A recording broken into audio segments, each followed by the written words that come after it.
حضرت طلحہ رضی اللہ تعالیٰ عنہ کا کھجوروں کا بہت بڑا باغ تھا۔ نماز ادا کر رہے تھے تو حالت نماز میں اسی باغ کا خیال آ گیا۔ نماز مکمل کی تو فوراً جا کر سارے کا سارا باغ اللہ کے راستے میں خیرات کر دیا۔ لوگوں نے کہا کہ اتنا بڑا باغ ہے، لاکھوں درہم کما رہے ہو، اتنی زیادہ آمدنی ہے، تو یہ کیا کر رہے ہو؟ کچھ تو اس کا حصہ اپنے لیے رکھ لو۔ فرمانے لگے، جس باغ کی وجہ سے میری نماز میں خلل آئے، میں اس باغ کو اپنے پاس نہیں رکھنا چاہتا۔ میں چاہتا ہوں کہ وہ سارے کا سارا باغ اللہ کے راستے میں خیرات کر دوں۔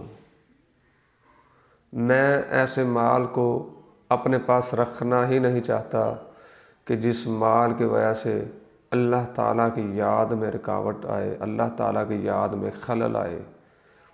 جو باغ مجھے اللہ کی یاد سے دور کرے، جو مال مجھے اللہ کی یاد سے دور کرے، میں ایسا مال اپنے پاس نہیں رکھنا چاہتا۔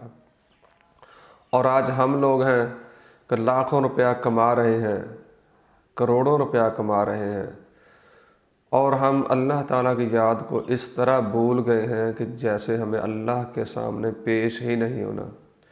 ان لوگوں کا یقین تھا رسول اللہ صلی اللہ علیہ وسلم کی ہر بات پر، ہمارا یقین نہیں ہے۔ اگر ہمارا یقین ہو تو ہمیں دنیا کے مال کی اتنی زیادہ لالچ نہ ہو۔